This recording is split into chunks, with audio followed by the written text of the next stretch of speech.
జై శ్రీ గణేష. మనం మహాభారతం చెప్పుకుంటున్నాం. ఎక్కడున్నాము? ద్రోణ పర్వం 3వ ఆశ్వాసంలో ఉన్నాము. 14వ రోజు యుద్ధంలో అర్జునుడు అభిమన్యుడు చనిపోయిన తర్వాత ఎలా అయినా సరే సైంధవుణ్ణి జయద్రథుని నేను చంపుతాను అని చెప్పేసి ప్రతిజ్ఞ చేశాడు. అది కూడా ఏంటి? సాయం సమయం కల్లా అంటే సూర్యాస్తమయం కల్లా చంపుతాను, లేదంటే గాంధీవంతో సహా అగ్గిలో దూకుతానని ప్రతిజ్ఞ చేశాడు. సో దానికి పకడ్బందీగా ఇటు సైడు కౌరవ సైన్యం అంతా కూడా సిద్ధమైపోయింది. ద్రోణాచార్యుడు పద్మ వ్యూహాన్ని నర్మగర్భంగా పన్ని, దానికి సూచి వ్యూహం, దానితో పాటు పూర్తిగా శకట వ్యూహాన్ని పన్నాడు. సో ఇంత అద్భుతమైనటువంటి వ్యూహంలో అటువైపు కౌరవులు ఉన్నారు, మరోవైపు ఇటు పాండవులు వస్తున్నారు అని చెప్పుకున్నాం కదా. ఇందులోకి వచ్చిన తర్వాత అర్జునుడిని ముందుగా దుశ్శాసనుడు ఎదిరించాలని చూశాడు. దుశ్శాసనుడు ఓడించాడు. దుశ్శాసనుడు తోక ముడిచి పారిపోతూ వెళ్ళి మన ద్రోణుడు వెనుక దాచుకున్నాడు. ఇంతవరకు మనం గత ఎపిసోడ్లో చెప్పుకున్నాం. సో ఈ రోజు కంటిన్యూ చేద్దాం. ఇక ఈ రోజు ఎపిసోడ్లో మనము గురు శిష్యుల మధ్య యుద్ధం ఎలా జరిగింది, నిజంగా అర్జునుడికి ద్రోణాచార్యుని ఓడించేంత శక్తి ఉందా, అసలు కృష్ణుడు యుక్తి ఏ విధంగా పనిచేసింది అనేది ఈ రోజు ఎపిసోడ్లో చూద్దాం. ఎప్పుడైతే దుశ్శాసనుడు వెళ్ళి ద్రోణాచార్యుడు వెనుక దాచుకున్నాడో ద్రోణాచార్యుడికి అర్జునుడికి మధ్య యుద్ధం జరగడానికి సిద్ధమైపోతుంది. అర్జునుడు వస్తూనే ద్రోణాచార్యుడికి నమస్కార బాణం వేస్తాడు. నమస్కార బాణం వేసి కాస్త ముందుకు వచ్చిన తర్వాత కృష్ణుడు అంటే వస్తున్నప్పుడు కృష్ణుడు అర్జునుడితో ఏమంటాడంటే, అర్జున నువ్వు ఎక్కువ సమయం ఎక్కడా కూడా వృధా చేయొద్దు, సాధ్యమైనంత త్వరగా మనం ద్రోణుని దాటి ముందుకు వెళ్ళాలి. కాబట్టి మీ గురువు గారిని ఆ ఆజ్ఞ అడుగు, మనం ముందుకు వెళ్ళేటువంటి ప్రయత్నం ఏదో రకంగా మనం చేయాలని చెప్తాడు. దాంతో అర్జునుడు వస్తూనే నమస్కార బాణం వేసి వచ్చిన తర్వాత, గురువుగారు ఈరోజు నేను నా ప్రతిజ్ఞ నెరవేర్చుకోవాలి, దయచేసి మీరు అడ్డు రాకండి, నేను ముందుకు వెళ్ళిపోతాను అంటే, అప్పుడు ద్రోణుడు ఒక చిన్న నవ్వు నవ్వి, అదేలా సాధ్యం, నన్ను ఓడించింది నువ్వు ముందుకు వెళ్ళలేవు, నువ్వు నిజంగా నీ ప్రతిజ్ఞ నెరవేర్చుకోవాలంటే నీకు ముందుగా ఎదురొచ్చేది నేనే, నన్ను ఎదిరించి ఆ తర్వాత మాత్రమే నువ్వు ముందుకు వెళ్ళగలవు అంటాడు. ఇక చేసేది లేక వెంటనే అర్జునుడు మన ద్రోణాచార్యుడితో యుద్ధం చేయడానికి సిద్ధమైపోతాడు. అయితే ముందుగా బాణం గురువు మీద అర్జునుడు వేయడు. ఆ బాణం వేసే అవకాశాన్ని ద్రోణాచార్యుడికి ఇస్తాడు. వెంటనే ద్రోణాచార్యుడు ఒక చిన్న నవ్వు నవ్వి అర్జునుడిని, అతని గుర్రాల్ని, కృష్ణుడిని బాణాలతో ముంచేస్తాడు. అసలు ఆ రకంగా వేస్తాడు. అయితే ఎప్పుడైతే కృష్ణార్జునుడు యుద్ధం చేయడం మొదలుపెట్టాడో అర్జునుడు ఏమనుకుంటాడంటే, ఎక్కువసేపు మన గురువు గారితో యుద్ధం చేయడం కాదు, గురువు గారి యొక్క ఏదైతే విల్లు ఉందో ఆ విల్లుని విరగొట్టేసి సాధ్యమైనంత త్వరగా ముందుకు వెళ్ళాలనేటువంటి ఆలోచనలో అర్జునుడు ఉంటాడనమాట. ఇది కళ్ళతోనే, అంటే అర్జునుడి కళ్ళు చూడగానే పసిగట్టేస్తాడు ద్రోణాచార్యుడు. మరి శిష్యుడు ఎలా అంటే గురువు ఎలా ఉండాలి, ఆ మాట అర్జునుడు అనుకుంటూ ఉండగానే ద్రోణాచార్యుడు ఒక బాణం వేస్తాడు. ఆ బాణానికి అర్జునుడి గాంధీవం యొక్క దారం ఉంటుంది కదా, అల్లెతాడు అంటారు కదా, ఆ తాడు విరిగిపోతుంది. ఆ తాడుని తెంచేస్తాడు. ఇలా అల్లతాడిని తెంపగానే ద్రోణుడు వెంటనే ఇటు అర్జునుడి మీద, ఇటు వానర పతాకం మీద, ఇటు కృష్ణుడి మీద మళ్ళీ బాణవర్షం కుప్పిస్తాడు. దీంతో అర్జునుడు వెంటనే టకటక తన గాంధీవానికి అల్లెతాడు కట్టేసుకుంటాడు. వరుసగా గురువు వారి మీద బాణాలు వేస్తూ ఉంటాడు. అతని రెండు వైపులా ఉన్నటువంటి సైన్యం కూడా, అంటే ఇప్పుడు అర్జునుడు ఒకడే ముందుకు వచ్చాడు, మిగిలిన కౌరవ సైన్యం అంతా ద్రోణాచార్యుడితో ఉన్న కౌరవ సైన్యం ఉంటుంది కదా, వాళ్ళందరూ కలిసి అర్జునుడి మీద యుద్ధం చేస్తుంటారు. వాళ్ళందరి మీదకి అర్జునుడు వేసేటువంటి బాణాలు ఎవ్వరూ తట్టుకోలేకపోతారు. అసలు గాంధీవం నుంచి వస్తున్నటువంటి ఒక్కొక్క బాణం ఒక్కొక్కటి తల ఎగిరేసుకుంటూ పోతుంటుంది. ఆ రకంగా అర్జునుడు యుద్ధం చేస్తుంటాడు. మరోవైపు ద్రోణాచార్యుడు కూడా అసలు ఏమీ ఊరుకోడు. అసలు ద్రోణాచార్యుడు వేసిన ఒక బాణానికి అది గట్టిగా వచ్చి అర్జునుడి గుండెల్లో దిగుతుంది. దిగడంతోనే ఒక్కసారి అర్జునుడు మూర్ఛిల్లుతాడంటే, ఒక్కసారి ఆ నొప్పిని భరించలేక ఇలా అంటే ఒక సెకండ్ పాటు ఇలా మూర్ఛిల్లుతుంటాడు అనే దానిలోనే వెంటనే 5 బాణాలు, అంటే అలా గుండెల మీద వేస్తాడు. కాస్త అర్జునుడు ఇలా పట్టు తప్పుతుంటాడు. వెంటనే 5 బాణాలు కృష్ణుడి మీద వేస్తాడు. 70 బాణాలు అర్జునుడి మీద వేస్తాడు. వానర పతాకం మీద 3 బాణాలు వేస్తాడు. సో ద్రోణాచార్యుడు ఈ రకంగా యుద్ధం చేస్తుంటాడు.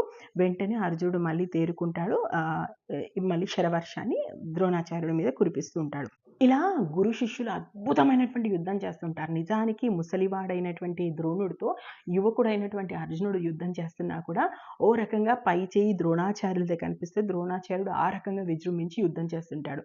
దీనితో శ్రీకృష్ణుడు వెంటనే అర్జునుని చూసి అంటాడు, ఏంటి అర్జున ఇది, అనవసరమైనటువంటి జాప్యం అనేది అనర్థానికి హేతు అవుతుంది, నీ దగ్గర సమయం లేదు, నువ్వు ఇలా వృధా చేస్తూ ఉండడం వల్ల ఈ రోజు మొత్తం ఉన్నా కూడా నువ్వు ద్రోణాచార్యుల్ని ఓడించలేవు, ఆయన కేవలం నిన్ను నిలిపేటువంటి ప్రయత్నం చేస్తున్నారు, కాబట్టి కాబట్టి పద మనం ఎలా అయినా సరే ఆయనను తప్పుకొని పక్క నుంచి వెళ్ళాలి అని. అప్పుడు వెంటనే అర్జునుడు కృష్ణుడి వైపు చూస్తాడు. ఇది సమంజసమేనా తట్టుకొని వెళ్ళడం అని. అంటే మళ్ళీ కృష్ణుడు అర్జునుడిని చూడగానే సరే బావ నువ్వు నచ్చినట్టు చెయ్యి అనగానే వెంటనే కృష్ణుడు పగ్గాలు సడలిస్తాడు.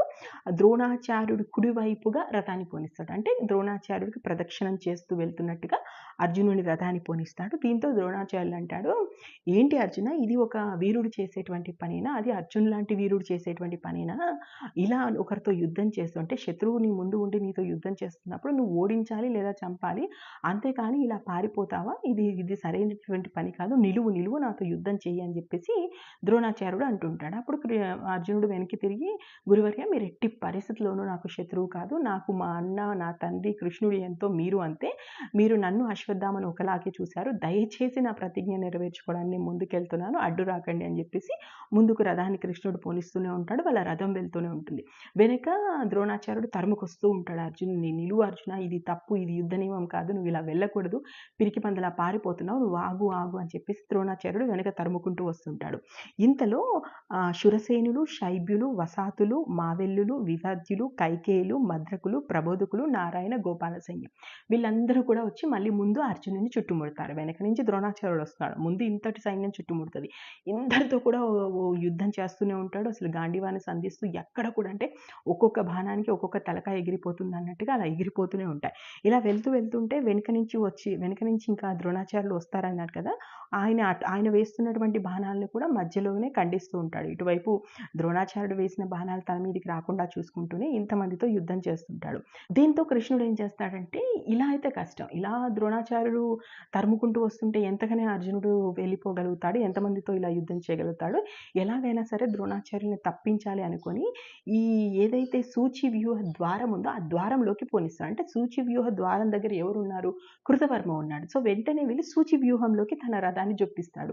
సో ఇప్పుడు ఏమవుతుంది, కృతవర్మ ఉన్నటువంటి ప్రాంతానికి అర్జున రథం వెళ్ళింది. కాబట్టి ఇప్పుడు ఇక్కడ మన ద్రోణాచార్యుడు ఏమీ చేయలేని పరిస్థితి. ఎందుకంటే ఇక్కడ సూచి వ్యూహం యొక్క ద్వారాన్ని రక్షించేటువంటి బాధ్యత ఎవరిది? కృతవర్మది అతని సైన్యాన్ని. అంటే తన స్థానాన్ని దాటి అర్జునుడు వెళ్ళిపోయాడు. మరొక వైపు ఏంటి, ఈయన ఎక్కడ ఉండాలి, అక్కడ ముందు ఉన్నటువంటి శకట వ్యూహానికి రక్షకుడుగా ఉన్నటువంటి బాధ్యత ఈయనది. కాబట్టి శకట వ్యూహ ద్వారాన్ని ఇంతకుముందే వదిలేసి వచ్చేసాడు ఆల్రెడీ. కాబట్టి అక్కడ ఇంకా పాండవులు వచ్చేటువంటి అవకాశం ఉంది.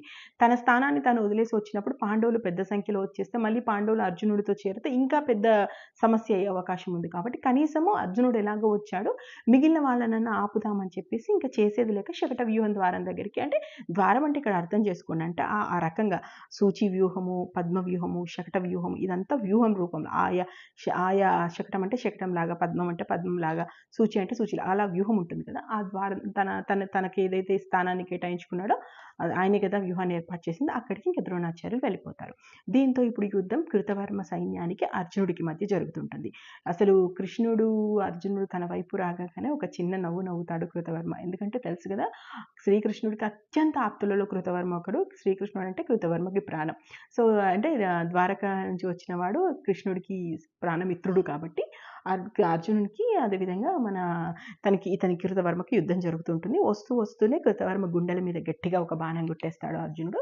కృతవర్మ యొక్క ధనస్సును విరగొట్టేస్తాడు. వెంటనే కృతవర్మ ఇంకో ధనస్సును తీసుకుంటాడు.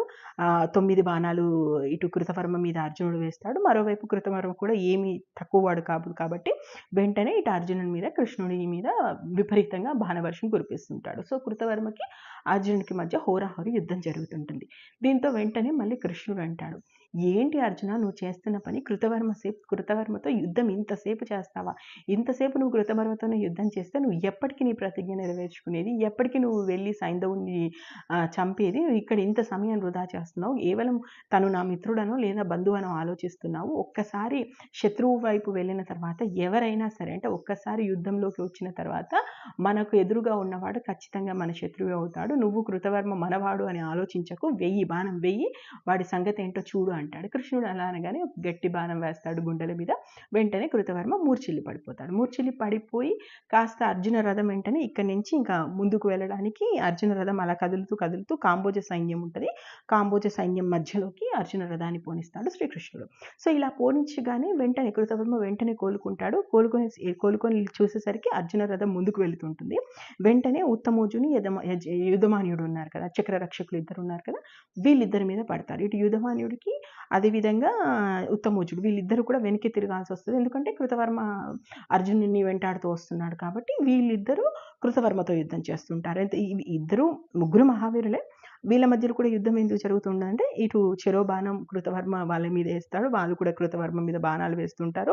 అతని శరీరం చీలి రక్తం కారేలా చేస్తుంటారు. మరోవైపు కృతవర్మ కూడా అంతకంతకు వీళ్ళిద్దరితో యుద్ధం చేస్తుంటాడు. ఇక్కడ సమస్య ఏమొచ్చిందంటే ఇప్పుడు వీళ్ళిద్దరు అర్జునుడి రథరక్షకులు, అంటే రథానికి సంబంధించి రెండు చక్రాలకి ఇద్దరు రక్షకులుగా వచ్చారు. కానీ ఈ రక్షకుల్ని ముందు కదలకుండా చేస్తాడు కృతవర్మ. దాంతో ఏం చేస్తాడు, ఇంకా శ్రీకృష్ణుడు చేసేది లేక కేవలం అర్జున్ని మాత్రమే ముందుకెళ్తాడు. అంటే కనీసం ఇప్పుడు అర్జునుడు ఎక్కడికి వచ్చాడు, అభిమన్యు మన ద్రోణాచార్యుడు ఏర్పరిచిన శకట వ్యూహం మధ్యలో సూచి వ్యూహానికి వచ్చాడు. సూచి వ్యూహం నుంచి పద్మవ్యూహం వైపుగా వెళ్ళబోతున్నాడు. సో ఇంతటి వ్యూహంలోకి ఒంటరిగా, అది కూడా కనీసం రథరక్షకులు కూడా లేకుండా అర్జునుడి రథం వచ్చేస్తుంది. మరి ఆ తర్వాత ఏం జరిగింది, ఏ విధంగా అర్జునుడు తన ప్రతిజ్ఞ నెరవేర్చుకున్నాడు, అసలు శ్రీకృష్ణుడు ఏం చేశాడు, మహా అద్భుతంగా ఉంటుంది. 1 by 1 మనం చెప్పుకుంటూ వెళ్దాం. ఇది రేపటి ఎపిసోడ్లో చూద్దాం. నేను మహాభారతం ఉన్నది ఉన్నట్టు చెప్తున్నాను. మీకు నచ్చితే ఆశీర్వదించండి. మహాభారతంలో ఇప్పటి వరకు ఏం జరిగిందో తెలుసుకోవాలనుకుంటే మన ఛానల్కి వెళ్ళండి, మహాభారతం ప్లేలిస్ట్ ఉంది, చూడండి. Thank you. జై హింద్.